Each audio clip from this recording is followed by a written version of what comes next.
proceso. Este momento que estamos viviendo de iniciarnos frente a un nuevo Código Civil no ha sido un proceso rápido. Si nos remontamos en el tiempo, tenemos que ubicarnos en el texto de la Constitución del año 94. Esa Constitución fue la que permitió el ingreso de los tratados internacionales con igual jerarquía a la Constitución nacional. Por eso, con palabras que acaba de decir Aida, se ha producido un fenómeno de constitucionalización del derecho privado, que se advierte en el texto del código del cual va a hablar Aida. También se ha dicho que a veces más importante que el texto de un cuerpo legal como puede ser el Código Civil o una Constitución, no es tan importante, sino que lo es las leyes que los reglamentan. Las leyes que los reglamentan y que la van a hacer operativa. En este caso, yo creo que estamos en presencia de un Código Civil que es el aporte más significativo y operativo para una ley de esta jerarquía. Bueno, mi propósito en esta oportunidad es solamente agradecer a Aida nuevamente que esté con nosotros. Agradecer en nombre de nuestra universidad, en nombre de las maestrías, de los alumnos de las maestrías que están acá en las primeras filas y muy especialmente en nombre propio. Gracias.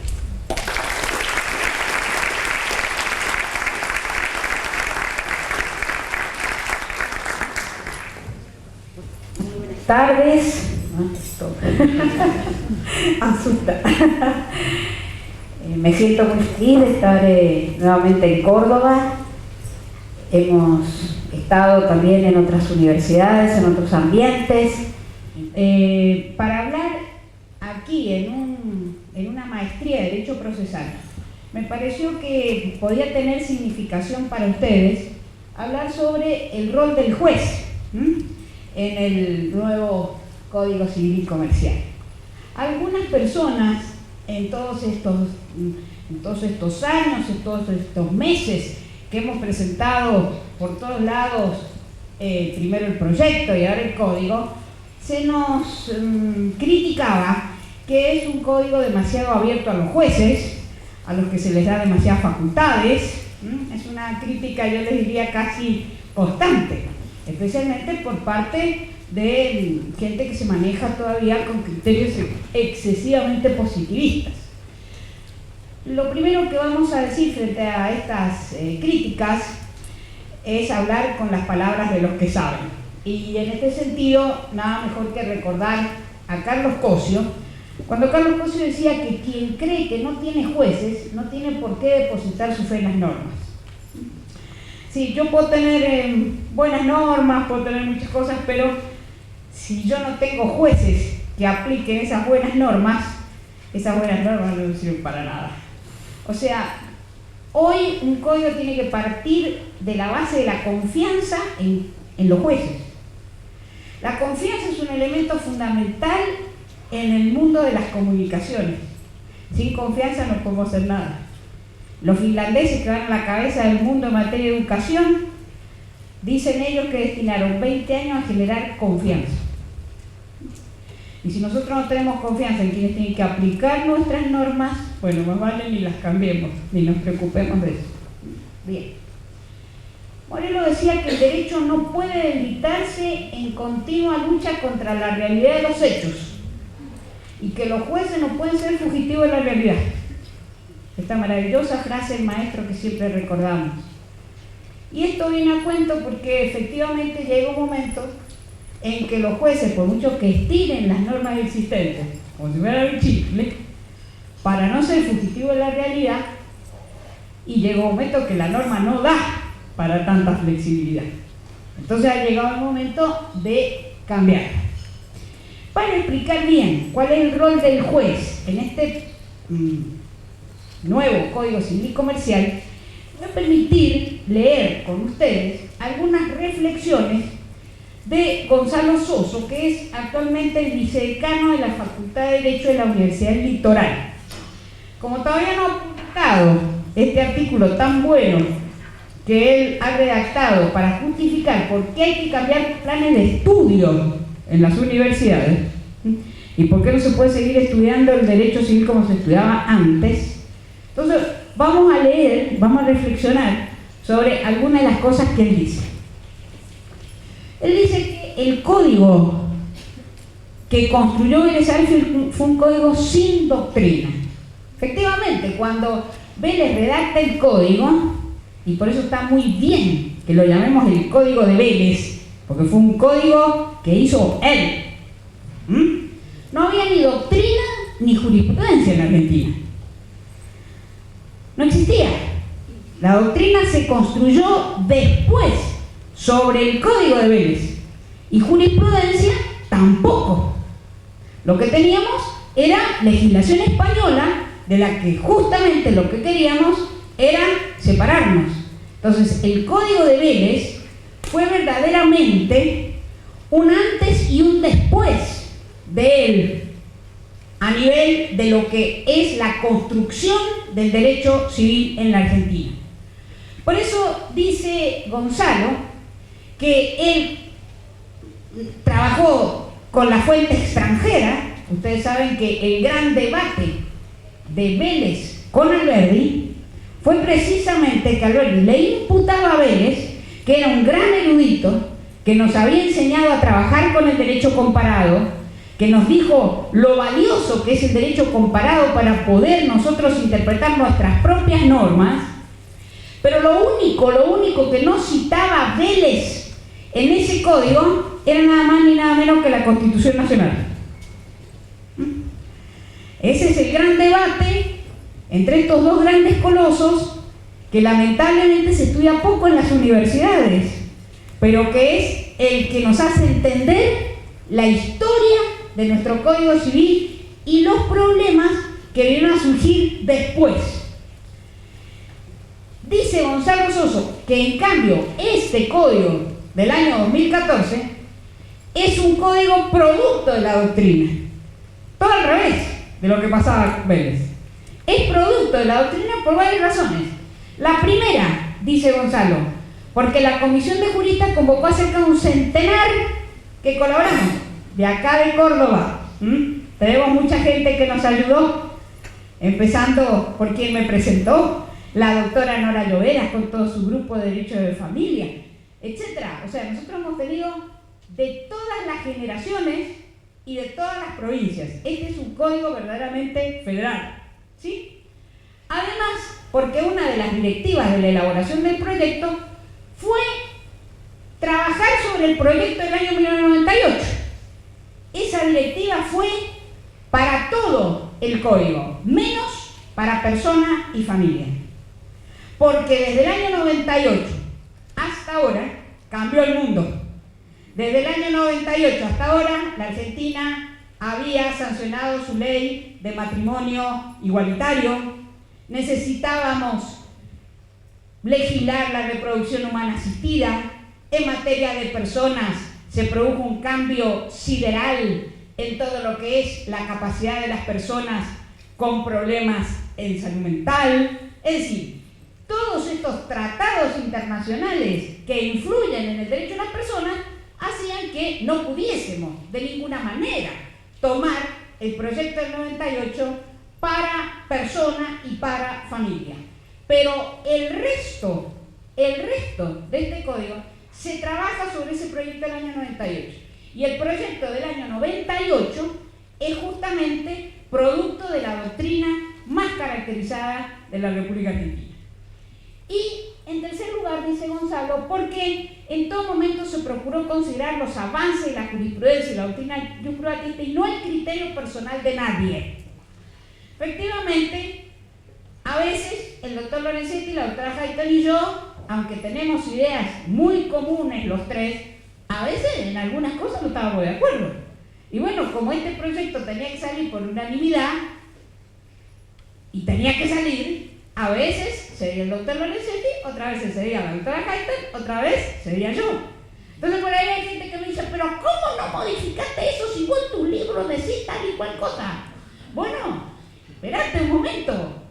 esto hay que consensuar. Y lo que yo pueda haber dicho en un libro, en determinado momento hay que consensuar porque el código tiene que salir. ¿Qué más nos dice Gonzalo? Gonzalo dice que la codificación napoleónica y la velezana emplearon como estrategia evangelizadora, dice él, la labor del exégesis.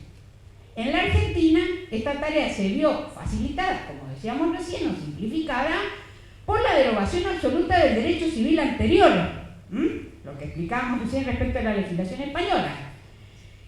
La estrategia de la recodificación, dice él, no es esa exégesis, no es mirar el artículo y las valiosas notas de Vélez para que entendiéramos lo que él decía en el artículo.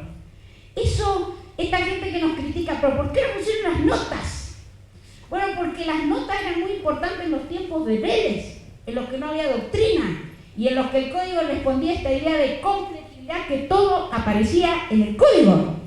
Pero hoy, frente al fenómeno de la descodificación, ya no es esa exégesis de mirar el artículo, mirar la nota. Ahora tengo que hacer una interpretación sistémica que, como bien dice Gonzalo Soso siguiendo a Natalino Irti, me obliga a una educación jurídica reflexiva. Vamos a enfrentar, dice él, una etapa de una nueva exégesis. Ya está en marcha, las editoriales impulsan códigos comentados. La doctrina se ha abocado a la tarea. Este ejercicio, dice él, parece muy útil inicialmente. La desesperación de los alumnos, ¿y por dónde estudio? Ahora, pero, tengo que abordar una nueva exégesis. Esa exégesis, esa nueva manera de interpretar, proviene de que este código no elimina el fenómeno de la descodificación. No elimina el fenómeno de la descodificación. Y esto es muy importante. Porque entonces yo sigo teniendo estos microsistemas de leyes que están rodeando como satélites al núcleo que es el Código Civil y Comercial. Tengo la ley de seguro, tengo la ley de innovación, tengo la ley de concurso, tengo todas esas leyes que sigo teniendo acá. Pero no solamente tengo esos microsistemas, que ahora tengo que componer una coherencia sistémica, sino que tengo también mini sistemas de derechos humanos, que están incorporados acá, y que también pueden entrar en conflicto. Porque tengo la Convención Interamericana de Derechos Humanos, pero al lado de esa convención, yo tengo la Convención Internacional de los Derechos del Niño, y tengo también la Convención de las Personas con Discapacidad, y tengo las convenciones de no discriminación contra la mujer, y tengo las convenciones en favor de los pueblos originarios, y todo eso lo tengo, y tengo todos esos sistemas que pueden entrar en conflicto unos con otros. Ejemplo. Cito uno argentino y uno latinoamericano, pero que podría ser nuestro también. Hace un par de años, en Corrientes, una señora titular del inmueble donde vive, ella con la hija, con el yerno, con los hijos, o sea, sus nietos. Dos de esos nietos se drogan, no hay quien los controle. La madre y el padre no son capaces de afrontar la educación de estos chicos. Voy al Estado, pido ayuda. No hay nada que hacer. Esos dos la matan a palo a la abuela, hacen de todo.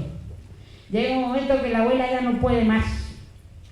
Y se presenta a juicio a pedir el desalojo de ese núcleo familiar porque ella ya no puede vivir en esa casa que es de su propiedad.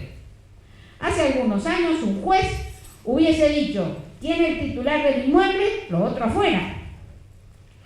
Hoy no podemos hacer eso. Hoy empezamos a ver. Convención Internacional de los Derechos del Niño. Vivienda. Forma parte de los derechos alimentarios. Esos derechos alimentarios también los debe la abuela. Por lo tanto, primer impedimento a la Y la abuela dice, sí, obligación alimentaria, pero subsidiaria. Y este yerno que tengo, que con los planes de trabajar se queda en la casa en lugar de trabajar, aunque parece una cosa ridícula. Y esta hija que tengo, que por supuesto se acomoda más a ese marido que no trabaja, aunque ella la muela también a palo como me muelen a mí. Y los derechos de la mujer, de no violencia contra la mujer. Yo soy una mujer y toda esta violencia que tengo en mi propia casa por culpa de mi yerno y de esos 2 nietos que tengo que se drogan y que no hay quien los salve. Y entonces yo acá tengo un juez que empieza a ver todos esos microsistemas que están entrando en conflicto, y todos esos microsistemas, que es lo que tiene que hacer el juez para dictar una solución. Ya no le basta el método de la subsunción. Esto, tengo una norma, tengo los hechos, meto los hechos en la norma, me sale la sentencia como si fuera un chorizo al otro lado. Acá este juez tiene que empezar a ponderar, a pesar, a ver todos estos derechos que entran en conflicto para dictar finalmente una solución. Caso de Costa Rica, el otro día en unas jornadas, un juez de una zona donde hay pueblos originarios cuenta que cuando a él le llega un caso en el que una mujer está reclamando alimentos contra una persona que vive en ese grupo de pueblos originarios, normalmente porque la mujer se fue a la ciudad y él se quedó ahí en zona rural, porque ahí no comen muy mal. Entonces la mujer se va con los hijos a la ciudad a trabajar, pero después le pide alimentos a este que se ha quedado ahí en el grupo. Entonces dice ese juez, yo tengo que respetar la 169. Por lo tanto, llamo al Consejo de Ancianos. De alguna manera notifico al Consejo de Ancianos. Si el Consejo de Ancianos acepta llevar este caso adelante, se lo delego, se lo derivo, porque respeto la justicia del grupo originario. Muy bien, juez, ¿cómo respeta los tratados internacionales? Entonces, se levanta una mujer que está en el grupo de trabajo, le dice, doctor, lo felicito por su respeto a los pueblos originarios, pero le quiero aclarar que en esos consejos de ancianos no hay una mujer, ni aunque usted la busque bajo la tierra. Por lo tanto, cuando usted le deriva esa causa al consejo de ancianos, pierda cuidado que a esa mujer nunca le van a pasar alimentos, la van a matar a palo y no va a poder volver nunca al grupo. Así que sabrá usted lo que va a hacer y lo que está haciendo. Bueno, ¿qué significa esto? Significa que tengo conflictos entre estos mini sistemas. O sea que yo todo esto de la descodificación lo tengo también a nivel de derechos humanos y tengo que hacer siempre una interpretación sistémica, y esa interpretación sistémica supone siempre ponderación. Quiere decir entonces que el rol de los jueces se va ampliando de una manera extraordinaria. Como dice Gonzalo Soso, en los tiempos de Vélez, que eran prácticamente más o menos los tiempos de la doctrina y la exégesis del Código de Napoleón, la labor de la jurisprudencia y de los jueces era prácticamente, no digo inexistente, pero era una tarea achicada. Era aquel famoso juez Buch de la Loi del que nos hablaba Montesquieu. Hoy, ese juez, ya me están viendo ustedes, con la ponderación de la que estábamos hablando, el rol que va asumiendo. Por eso dice él que encierra una visión diferente. Este código menciona muchísimas veces a los jueces, les confía muchas tareas y deposita en ese juez una gran cuota de confianza y de esperanza. Los jueces son una clave para el buen funcionamiento de este código. Por ello son centrales, dice él, el juez, del niño, el juez de familia, el juez del consumidor, el juez del ambiente. Todos esos jueces tienen un rol que obviamente antes no tenían. Y para ir cerrando estas reflexiones de Gonzalo Soso, que me parecen muy importantes para entender este código, dice él: el código velezano era el sistema. Había logrado identificarse con él, o sea, el sistema de derecho civil era el Código Civil. El código, en cambio, en 2014, acepta que la descodificación es un proceso histórico irreversible con el cual el juez, el abogado y el jurista contemporáneo debe lidiar necesariamente. Entonces, ¿qué hacemos frente a todo esto que los está asustando muchísimo a ustedes? Pero no se asusten, porque es lo que pasa hoy. Los casos que estoy poniendo no me los inventé. Pasan hoy y el juez los tiene que resolver. O sea que el Código Civil y Comercial no ha creado esta situación. El Código Civil y Comercial ha venido a reconocerla y a establecer un diálogo de fuentes. Entonces lo que está diciendo este código es: mire, todo este problema que me plantea, no solamente la descodificación, sino los microsistemas de derechos humanos, yo tengo que analizarlos en forma sistémica, y para eso lo que hago es desarrollar la Constitución, traduciendo y detallando su racionalidad en el derecho privado. Tomo el bloque de constitucionalidad, tomo la Constitución, tomo todos estos tratados de derechos humanos que los tengo allí metidos y razono el derecho privado desde esa constitucionalización. No es cierto lo que nos enseñaban en primer año: derecho público, relaciones verticales; derecho privado, relaciones horizontales; relaciones entre privados, relaciones sujeto-estado. Y esto te lo enseño yo, que soy el profesor de Derecho Administrativo, y esto otro te lo enseño yo, que soy el profesor de Derecho Civil o el Derecho Comercial. Y yo ni lo miro que él, y ese ni lo mira el de este lado. Eso se terminó. Eso no puede ser, porque todos estamos unidos bajo la Constitución. Bajo la Constitución. Y fíjense ustedes lo absurdo que es cuando surgió el derecho del consumo. ¿Qué decían? Los que hacen derecho al consumo son todos de la izquierda. Los que hacen derecho a la libre competencia son todos de la derecha. Y eso era una barbaridad decirlo así, porque el derecho de los consumidores y el derecho a la libre competencia están en el mismo artículo de la Constitución Nacional. Por lo tanto, no puedo tener criterios de interpretación que diga: este es el criterio para el derecho al consumo, este es el criterio para el derecho a la libre competencia. Eso es no entender el sistema. Bien, entonces, para no irlo leyendo tanto, nos vamos a pasar esto. Yo después les dejo este pago en acá, ¿sí? Entonces, bueno, dicho esto, hecha esta presentación, la pregunta que nos podemos hacer es: bueno, pero entonces, ¿qué jueces son los que necesito? Necesito buenos jueces, empecemos por ahí. Necesito mejores jueces que aquel juez Bush de la Loire, con el casuismo: tengo este artículo, tengo estos hechos, meto, como decíamos recién. Pero estos son los jueces que ya tengo en el sistema. Porque, insisto, esto no nos lo hemos inventado nosotros. Esto está. Esto está.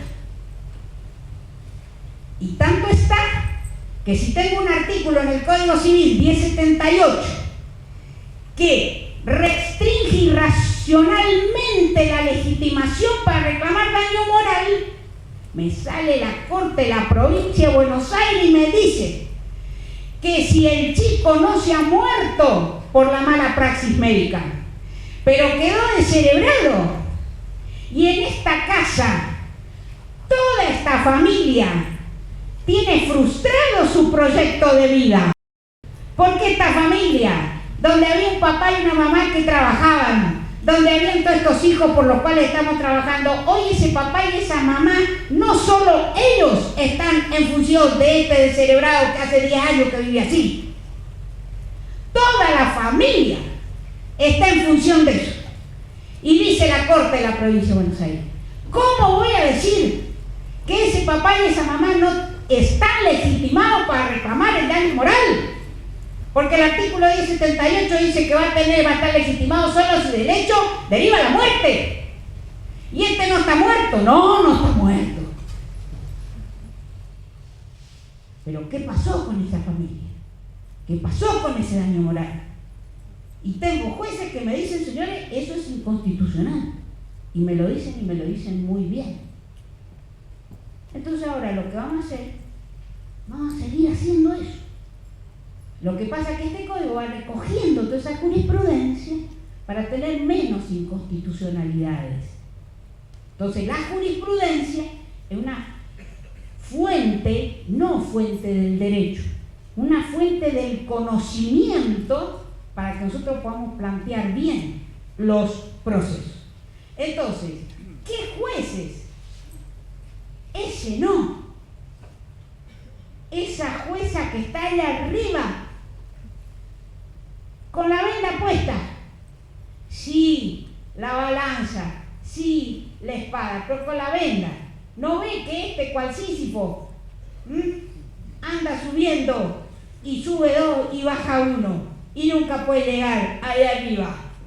Esta justicia, la justicia de la Lola Mora, la justicia que no tiene la venda, la justicia que ve lo que está pasando y tiene que resolver ponderando. Por eso, este código tiene muchas normas del derecho procesal. ¿Para qué? Para darle al juez un instrumento que le sirva a esta nueva manera de pensar que estoy tratando de explicarles desde el comienzo.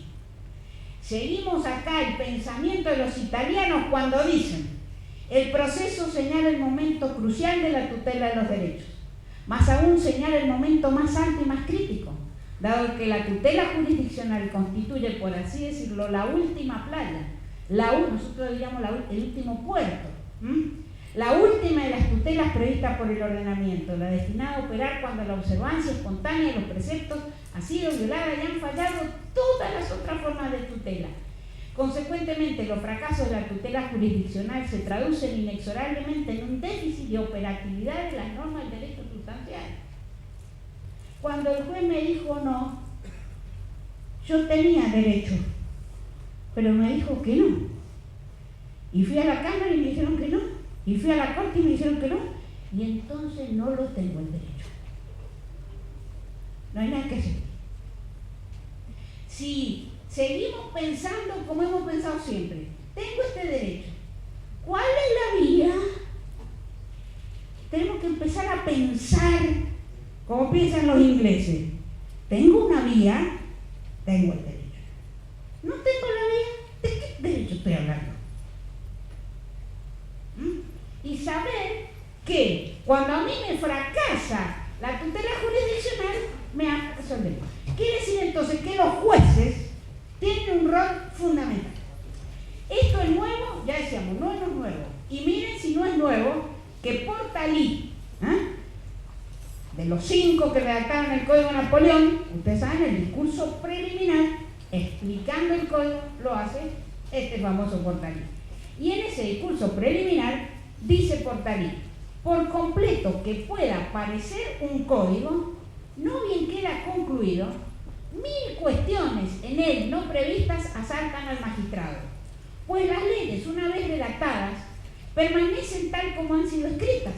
Los hombres, en cambio, no reposan jamás, viven en constante actividad, y ese movimiento que nunca se detiene y cuyos efectos son diversamente modificados por las circunstancias, a cada instante produce alguna combinación nueva, algún hecho nuevo, algún resultado nuevo.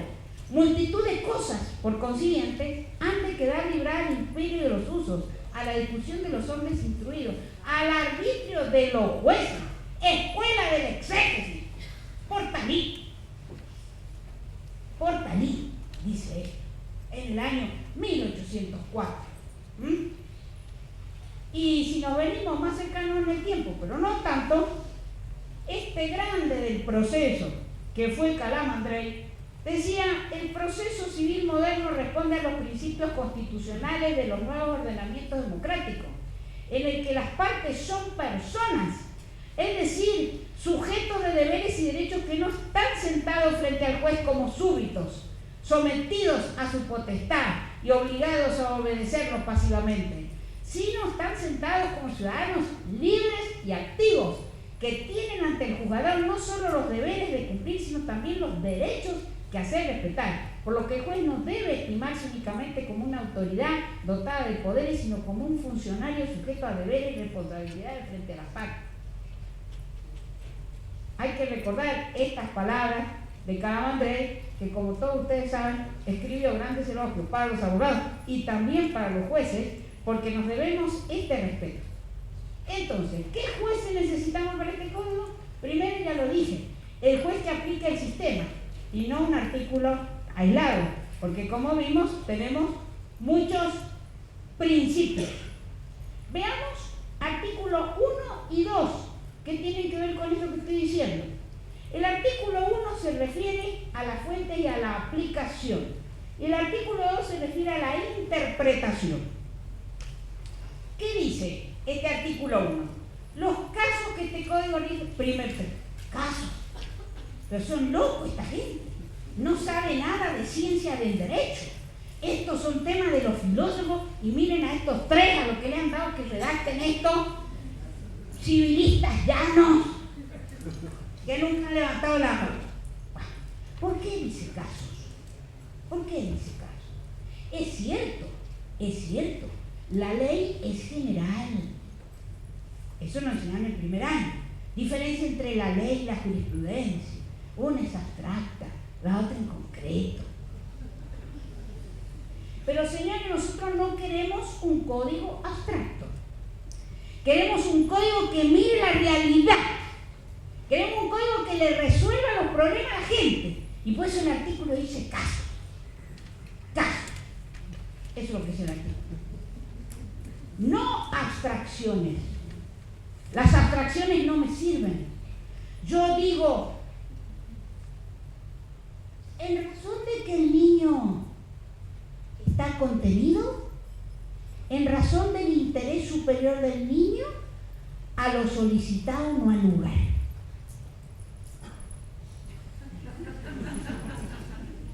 ¿Qué es eso? ¿Qué es eso?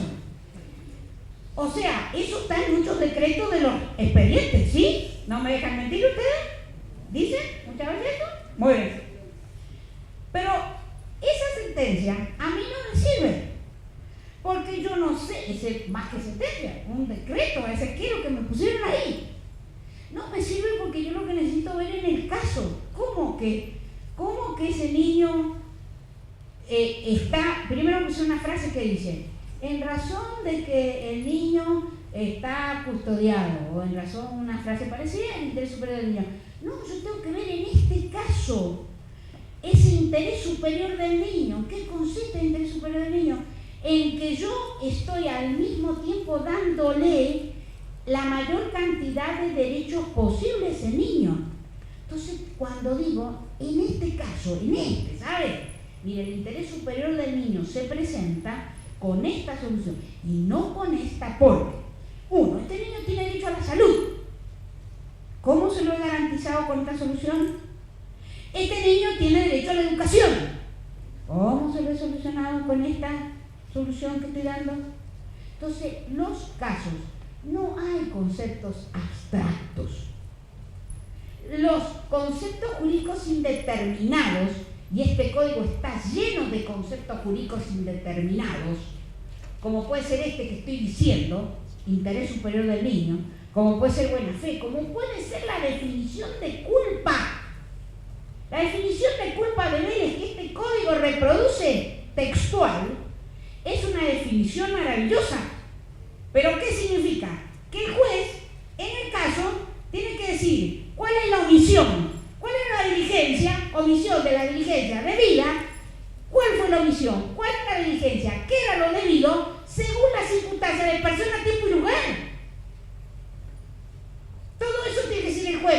que este es culpable?